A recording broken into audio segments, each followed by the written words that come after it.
And rest in the presence and just hold space as the music plays.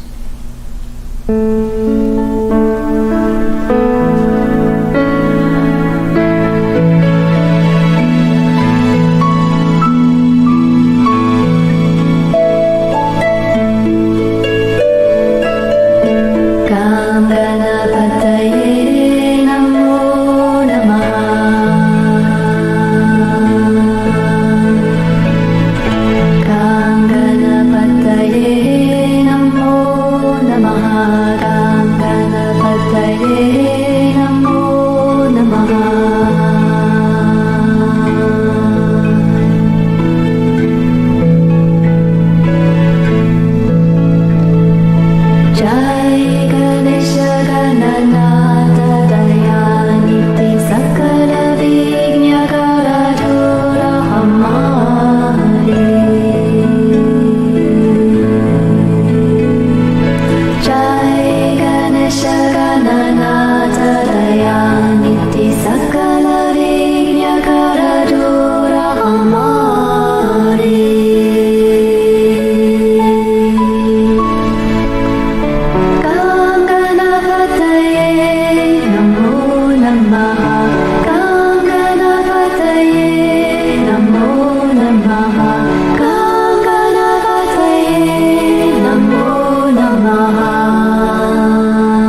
Namaste. Welcome. Welcome to our weekly online satsang.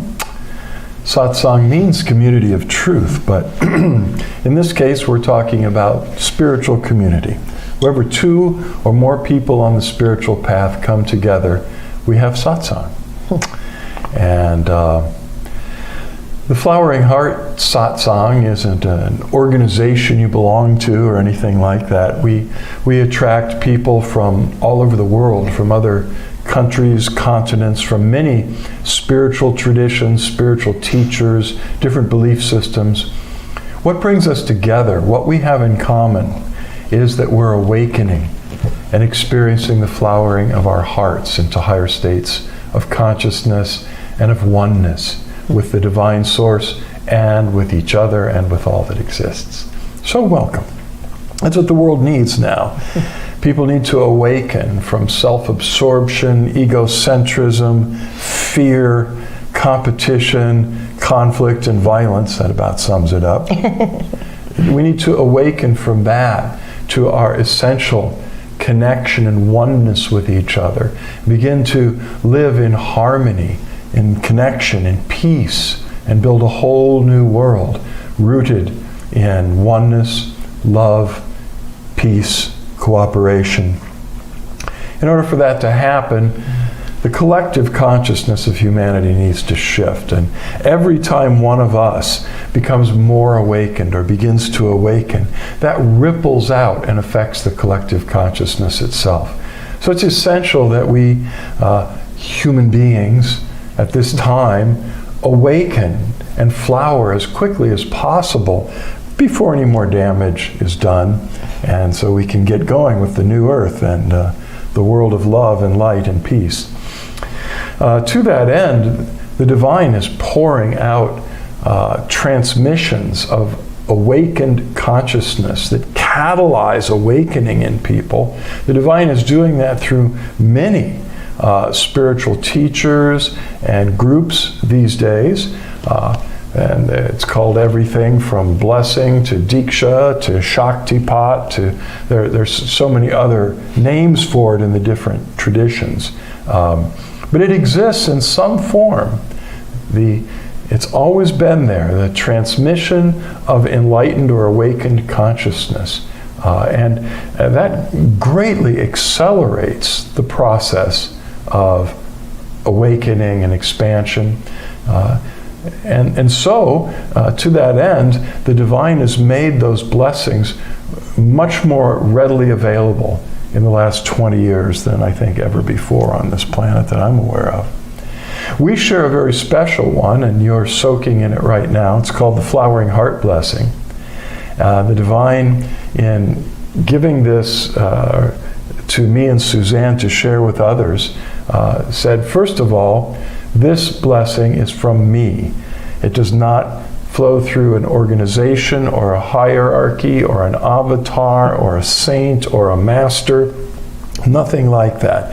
It comes directly from divine source. And hence, can truly support you in whatever path you are on without sort of changing you into something else, which is what often happens when we go to a spiritual community or a meditation group and we receive a transmission or any kind of temple that has that kind of thing going on. Often, if not usually, that blessing and the people who are administering it sort of work to convert us to their tradition. And it's sincere because they believe their tradition's the best. It's what's worked for them. But this one, the divine said, make it clear to people it doesn't belong to any particular tradition or group or spiritual teacher. It is grace, pure grace, which means you don't deserve it, you don't earn it, you don't pay for it. It's pure gift from the divine, a gift of unconditional love for whoever wants to receive it. And once you connect with this energy and you receive it, you are instantly initiated to be able to share the Flowering Heart Blessing with others. It really works beautifully and powerfully because we're not doing it. If we were doing it, we'd mess it up probably. But the divine is doing it. And all we have to do is offer ourselves as instruments of grace and invite the divine to pour the Flowering Heart Blessing through us. And the divine will do it because the divine wants to do that and is looking for people who will serve as vessels and instruments of grace. You can do that in prayer or meditation at a distance, just by holding someone in your consciousness, in your heart, and inviting the divine to pour the blessing through you to them. Or you can do it with someone that's physically in your presence through their informed consent. They need to understand this is a powerful transmission that's going to begin to cause awakening and a real transformation of consciousness. If they say yes, then you lightly lay your hands on top of their head, invite the divine to pour the flowering heart blessing through you. Now, you don't need to say that, not out loud, not even, just take that intention and you'll experience the grace immediately begin to flow. But the coolest part is the person who's receiving it will experience it and feel the presence. It used to be, years ago, so hard to get people open to really experience the presence of the divine. And I worked hard, and Suzanne too. But now it's easy.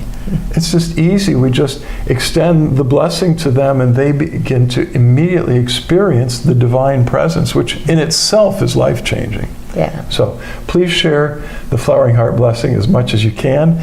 You can start your own group if there's not some meditation group or other form of blessing you really relate to in your community.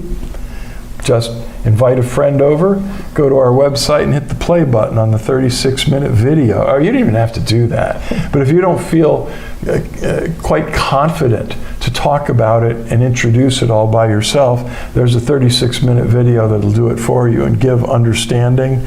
And the presence just is powerfully flowing through that video. It's right there on the homepage of floweringheart.org. So take advantage of it. Download it. Spread it around. And let's be part of the change. While I'm thinking of that, if you're here, then you probably know it. And you could give us a like or a love. And that would be great, because then if you haven't said anything in the chat, at the end we can go and look at the people that gave us loves and gave us likes and see your name. And it makes us happy, and we send you even more love. And so we appreciate that. At Vimeo, if you're watching there, unfortunately you can't give, well, yeah, actually you can like the video. It's possible. More knows how to do it. She can tell you. I don't know how to do it, but it can be done. The easiest thing is just to say something in the chat, like, hi, namaste. Anything will do. But we like those loves and likes, and we don't get any points for it. It's not like that. It's not like YouTube, where if you get enough likes, you get somebody sends you a check. That would be nice, but nope. Pure grace. Okay, I can't think of any other announcements right now. No. Communion yesterday was amazing, again, as usual. So if you didn't tune into it, it's up here on Facebook, and you can go back and watch it. That's also on Vimeo. And Vimeo. On our page. And yeah, it's our monthly interfaith communion with the cosmic Christ. And so it takes a sort of a different perspective on these things. And everybody's invited. Right. And it's just shot through with Christ light and Christ consciousness. And I think you might enjoy that. So we open it now. If there are any questions about the spiritual journey, about awakening, about God realization, divine union, meditation, reincarnation, the afterlife, other planes of consciousness, you name it. If it has to do with spirituality and the spiritual journey, and you'd like to get some more light, some more clarity on some area that maybe you've been puzzling over or pondering, or maybe a challenge you're facing in your own journey, if you share it, the divine will give us inspiration for all of us, and we'll all benefit. So that's your part in the satsang. And we'll wait just a few minutes, because usually sooner or later somebody throws a question out that catalyzes everything that happens. Then later on, we'll be taking special intentions for the needs and the burdens that you brought with you personally tonight, or whenever you're joining in the future. We know we're speaking for people that may be watching this a week from now. In spirit, there is no distance and there's no separation in time or space. So we'll be taking special intentions for miracles and divine intervention for situations in your lives or the lives of people you love that you've brought with you in your heart. And we'll conclude with the open eye light meditation.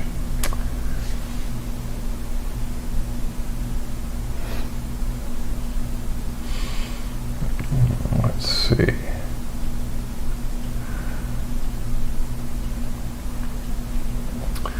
Okay, hi Cindy. Cindy McKenna writes, the groups through 2011 to 2013 were powerful. Is it time yet for that again or soon? Now, I'm not quite sure which groups you mean. I know what I thought was so powerful back during that era were some of the Bhakti Yoga celebrations that brought together, in some cases, oneness meditators from all over the world. That was pretty cool. I doubt that's going to happen again, because that movement we don't work with anymore, for one thing, but things have really changed in the oneness movement, and it's got a different name, and the way the programs are unfolding, we don't participate in them, but we have friends who do and hear about them occasionally. So that's ongoing, and some people think they're very powerful. So which groups are you talking about? But yeah, I mean, there were powerful things for sure happening 2011 through 2013. And it's time for there to be powerful groups where people come together and experience transformation. Yes, yes, absolutely. And we're praying about it, yes, in the smaller local groups. Well, see, ours is still going. I mean, Flowering Heart Center, Clearwater, Florida, is still a happening. And we have live meetings in the center. We have blessing circles every week. We teach other things here too. I teach Taoist Qigong and Nuigong and Taoist meditation, which is an amazing tradition in and of itself. We have our monthly interfaith communions. Every once in a while, although we haven't done it since the COVID lockdown, we would do every other month, I think, an actual weekend course or retreat here, which were roughly called Diamond Heart Quantum Liberation. And yes, it's about time to do one of those again, for sure, and we're thinking about it. And so many other courses we used to do on a regular basis, but during the COVID lockdown, people weren't really coming together for courses. Now that's begun to happen in some places, and certainly we have a lot of freedom here to do that. Florida's pretty open. Yeah.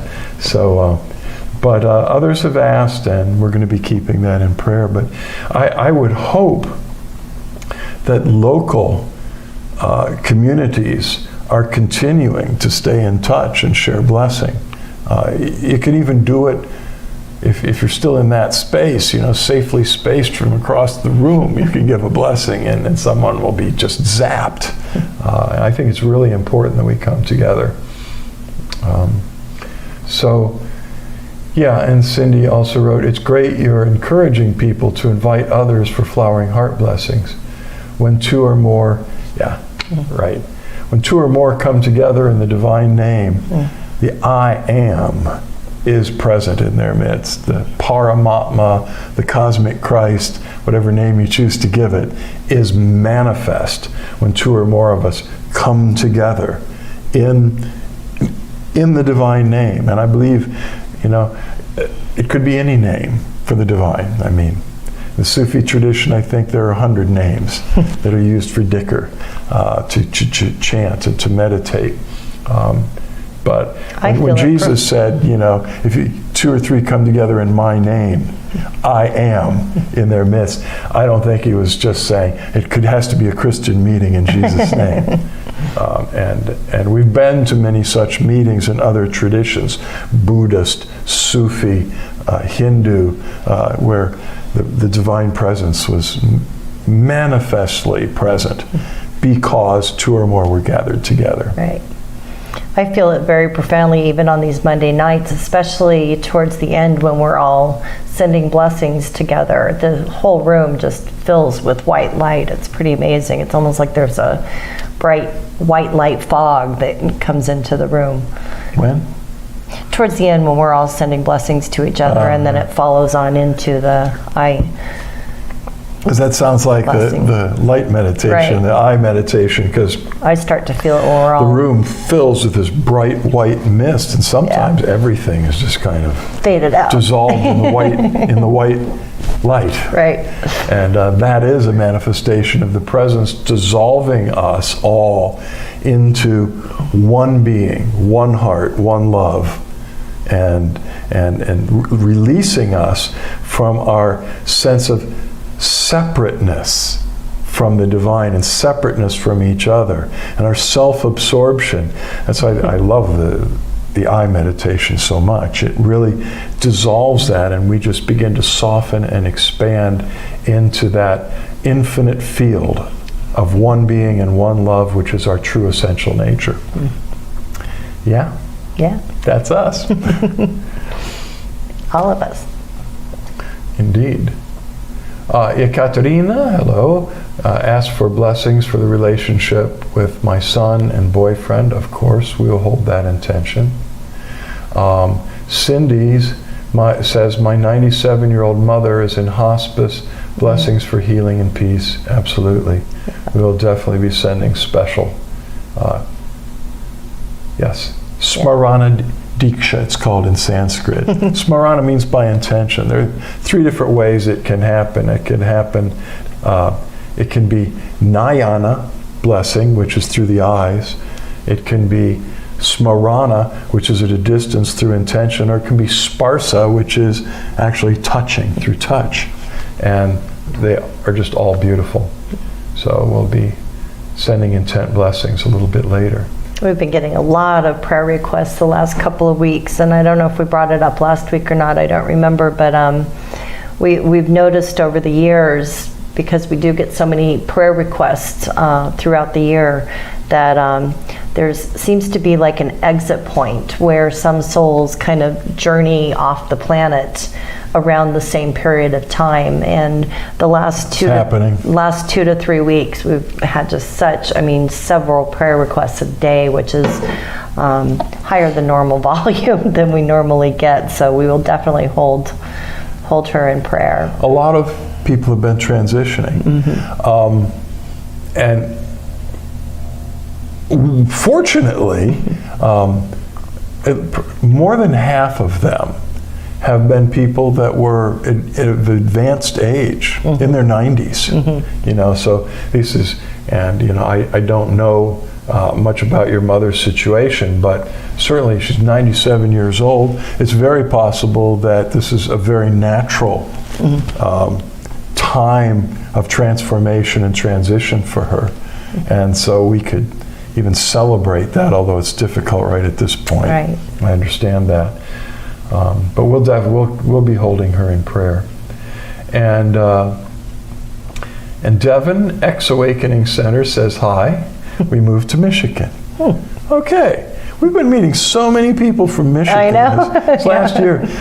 Suzanne and I, our sort of side mission is we walk on the beach as many nights a week as we can, almost every night during the week. And we connect with people. We meet so many people. We've made so many connections with people that have no idea how wild we are.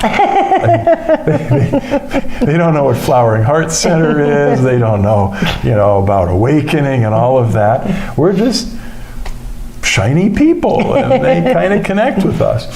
And they're from all over, because we go to Indian Rocks Beach, and people have moved there from everywhere. But this last year, it seems like half the people we've been meeting are from Michigan. It's been a lot. Yeah. Really nice people. Good people. Yep. He says, I was born in Detroit. So, I guess, But but I've noticed just how friendly a lot of Midwestern people are. They're not all, though. I have been reading the news the last year. They're not all nice, but yeah.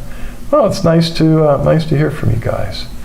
Are there any other questions about spirituality or the journey?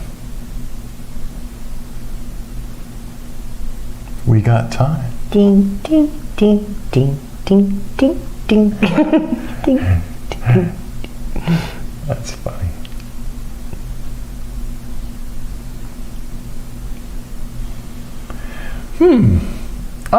Nay. Oh, I'm just so terrible at pronouncing things. So I'm probably going to screw up pronouncing your name. Sayaban? Sounds like it, yeah. Siobhan? Siobhan? Well, anyway, forgive me if I'm mispronouncing it. But Sayaban writes, Michael and Suzanne, have you guys ever worked with Saint Germain, the keeper of the violet flame? I have worked with the flame for many years now. Well, that's really interesting that you bring that up. That is interesting. My first exposure, I guess, to Saint Germain and the Ascended Masters was back in the days I lived in California and spent time on Mount Shasta. And met some of the people involved with Summit Lighthouse and some of these groups that are very focused on the Ascended Masters. And I've known many theosophists over the years and had some contact with the Liberal Catholic Church, which is an outshoot of the Theosophical Society. So I was aware of Saint Germain, but I didn't feel so attracted in those days to theosophy or to spiritism or to channeling and all of that. So even though I admired the vibe, especially Saint Germain you see a picture of Saint Germain and it almost looks like Christ. I mean, definitely a Christ-conscious being, a Christed being. But it wasn't until much later. And I noticed that a couple of friends of mine who are spiritual teachers, Sai Ma, who's an enlightened guru, she had a special devotion to the violet flame and used it in her processes with her disciples. I thought, that's very interesting. And then we became really good friends with another spiritual teacher, Panache Desai. And first time I went into his house and walked into his office, here these pictures of the Ascended Masters with Saint Germain, right, like prominently there. And he was also working with them, although he never ever mentioned that in any of his satsangs or his meetings. It was just part of his own personal spiritual work. Then more recently, you want to take over? What, the boards that we got? No. Oh, the Global Peace Meditation. Yes. Yeah, we've been participating in, we've mentioned it here before, and if you haven't heard it, there's a group called globalpeacemeditation.com, and it's based out of France.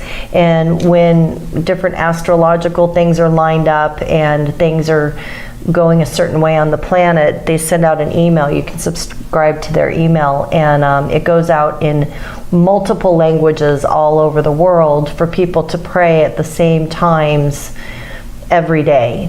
And now they're calling on 4 times a day. And the beginning part of the meditation, it's really beautiful, especially because you can feel that you're connecting with people all over the world from different groups, different nations, different backgrounds, but we're all meditating on the same meditation.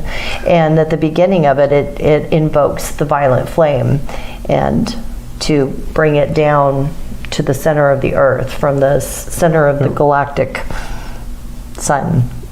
From its original source, the violet flame.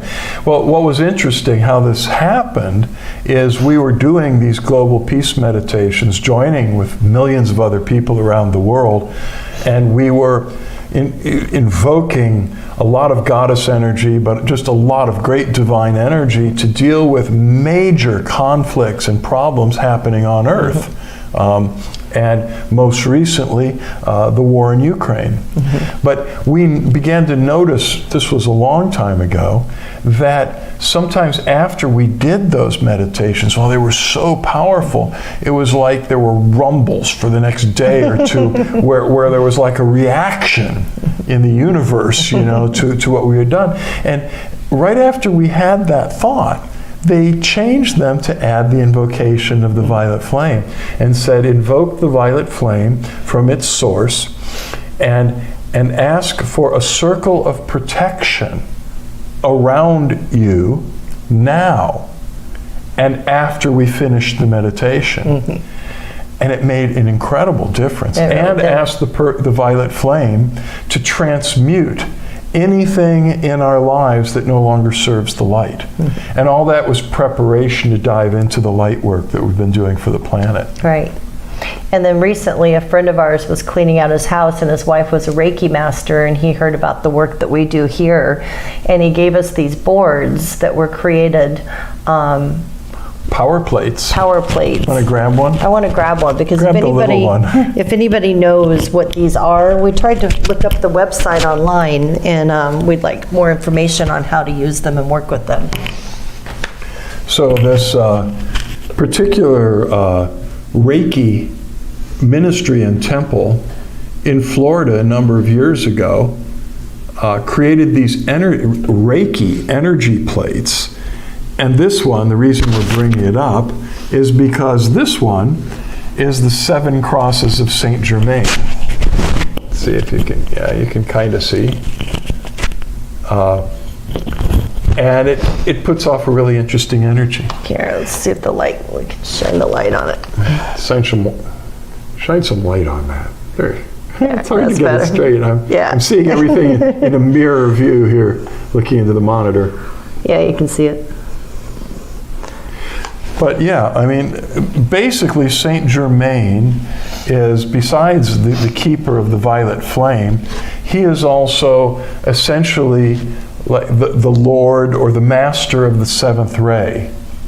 So if you're familiar with those teachings about the seven cosmic rays, all different colors, the most sublime, the 7th ray, is violet.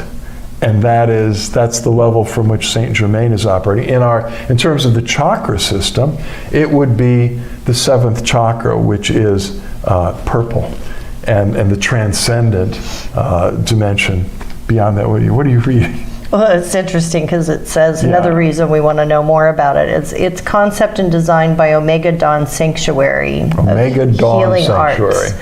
And it was in Lakeland, Florida, but we can't find their website anymore and any more information about it. So if you've ever seen these before, we would really love if you would reach out and let us know what to do with them.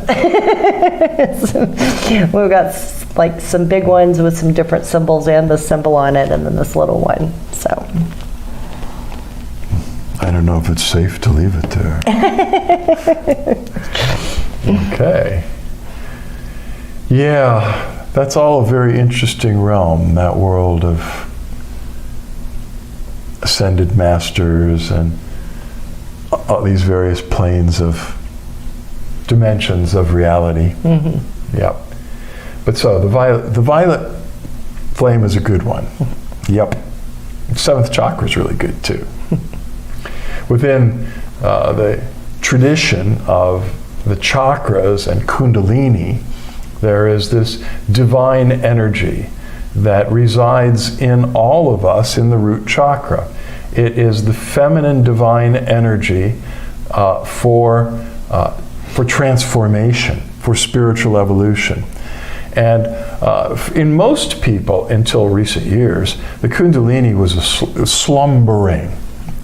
And if it was awakened, and it could be awakened any number of ways, ideally through mantra, meditation, yoga, or an energy transmission from an adept, that energy can be activated and it begins to rise up the Sushumna, which is the energy channel that runs along the spine in the energy body. And the 7 chakras are all lined up on the Sushumna. And so you have 7 of them. Each of the chakras are energy centers, but they're also doorways of perception which are not completely shut down. If they were completely shut down in ordinary people, they wouldn't be alive. But when a particular chakra gets activated, like most people have heard of the third eye. The third eye is the sixth chakra. When the sixth chakra is closed, people don't have a lot of mystical experiences and deep intuitions and visions. But when the sixth chakra becomes activated, a doorway of perception literally comes open, and people begin to have mystical visions. And it can affect not just clairvoyance, which is seeing in spirit or psychically, but clairaudience, hearing in supernatural ways. When the seventh chakra is open, the crown chakra, we experience cosmic consciousness, oneness with the universe, because the crown chakra is sort of our interface with the whole flower of life grid, with the universal grid of being. When it's closed, we experience separation. We're not plugged in. When it's open, we are connected with all that is. So a lot of the work in Kundalini Yoga is to activate that Kundalini energy and raise it up through all the chakras, one after another, and with these open doors of perception come online certain dormant human abilities and powers that we read about the ancients having. And and we certainly, the people before ancient Egypt, the Atlanteans and others, and the ancients in India and China could do amazing things. And that's been lost to a lot of the world. But when those chakras become activated, these doorways of perception open and these dormant abilities come online. And it's incredibly transforming. So, yeah. Okay, thank you. Saiban says, I will help look it up. Thank you. The more eyes, the merrier. Yeah, because they're really powerful, and we'd like to know more about them. Right. Yep. Where to put them, how to use them. There's a warning, do not photograph anyone while they are in contact with. Do not take anyone's photo sitting or lying on this symbol. I wonder about TV cameras. Are we okay with the TV camera? I don't know. Let's just stop right where we are. Things are good so far. We weren't lying on it, so. It would be nice to know more about it, though. He said he was going to try and find the paperwork that came with them, but don't know if that's going to happen. Okay. Yeah, all right. So no more questions are flowing, and time is ticking. So why don't you, if you haven't already, close your eyes and dive into your heart of hearts, your spiritual heart, and invoke the presence who dwells within you.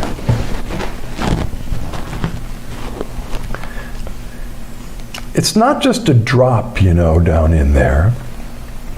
It's actually the entire Godhead.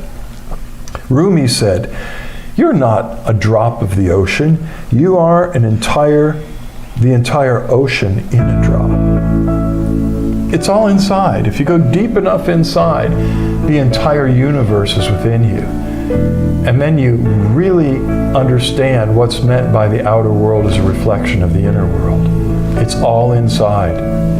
And when you go deep enough inside, you discover that brilliantly divine, enlightened presence at the center of your being is your true divine self. And you've never been separate from that. This presence loves you unconditionally exactly as you are. Unconditionally means no strings attached. Not like I'll love you more if you do well, and I'll love you less if you screw up. Nothing like that. The love is total and unconditional. And so all that wrong thinking that the divine is judgmental, that the divine is keeping us at arm's length or in darkness until we get holy enough or pure enough or deserving enough. That's all wrong teaching. And we need to just let that go and embrace the truth. The truth is, the presence loves you more than you can possibly imagine. It is all-powerful, all-knowing, all-wise, knows more about us than we know about ourselves, and still loves us, and just yearns to draw us fully into the embrace of oneness with our divine source. It's not something we can do or achieve, but we can let go and let the presence bring us home. Truth is, you're already there.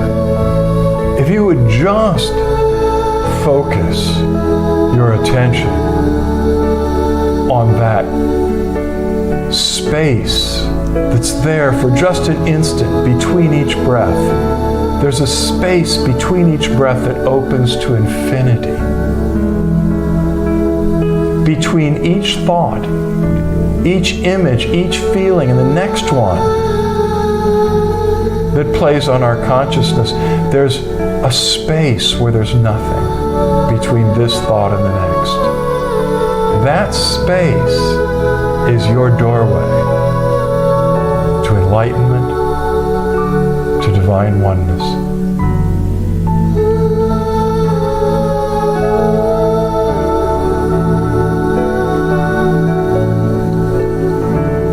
But for this time, let us simply relax and open ourselves to receive the flowering heart blessing, the radiance that is pouring out of the divine source within us and all around us.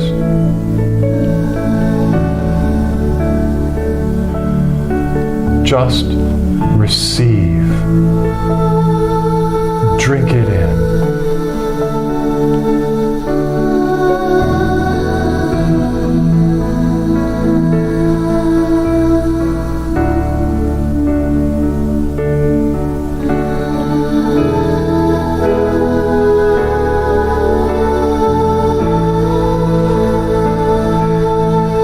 Whatever burden you've brought with you tonight, whether it's a need in your life or whether it's in someone else's life or for a group of people, just release it to the divine.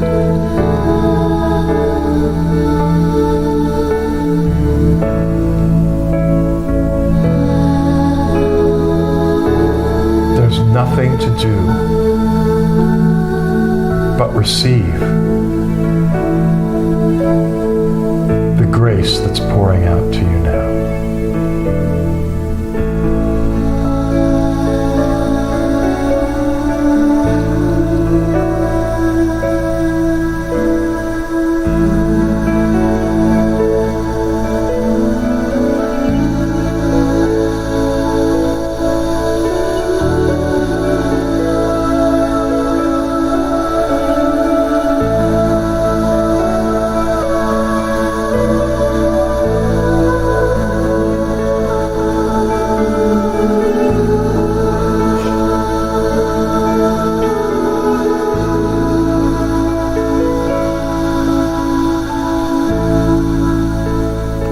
Now just imagine or visualize all of us sitting in a blessing circle together with our eyes closed.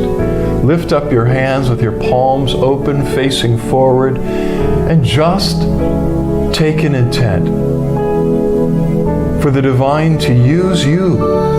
Ask the divine to pour the flowering heart blessing through you to all the others in the circle, knowing that it's flowing back to you through them.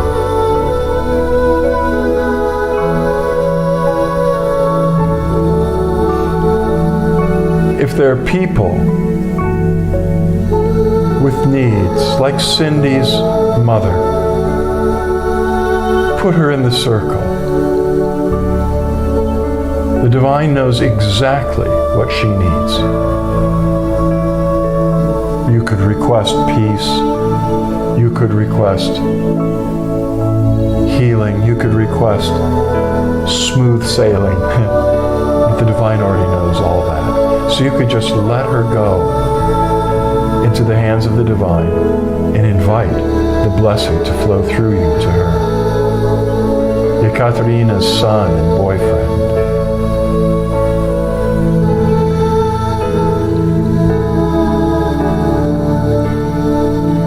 Mark's brother on Mount Shasta. But even if we didn't hear any of those names, the divine knows already. Just put that need in the center of the blessing circle as we all take a strong intention for grace and miracles to flow.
Shanti, Shanti, Shanti.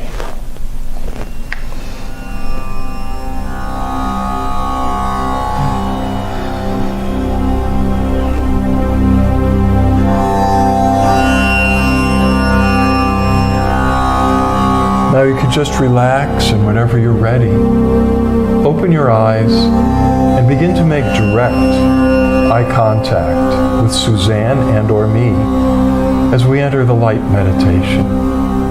During this meditation, Suzanne and I are flooded with the presence, with grace, and it pours oceans of love and light and grace, awakening grace, pour through every fiber of our being, but especially through the eyes, which is why they've often been called the doorways of the soul. As you keep making eye contact, that's all you need to do with one of our eyes at least. That light shines out through our eyes, in through your eyes, into your spiritual heart, causing the light and the love and the grace at work in you to grow brighter and brighter and brighter, melting blocks to awakening the flowering of your heart. There's nothing to do but just keep looking and let it be.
close your eyes now.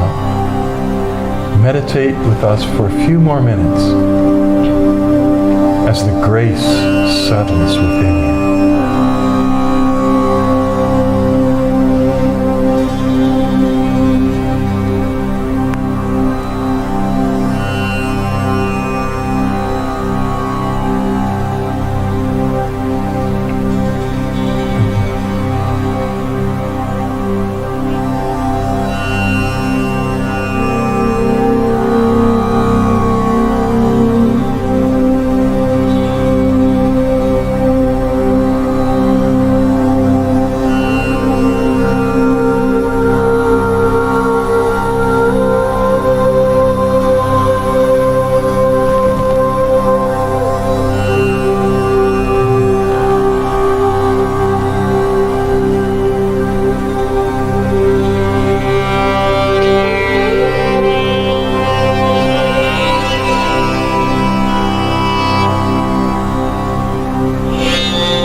Keep meditating as long as feels good to you.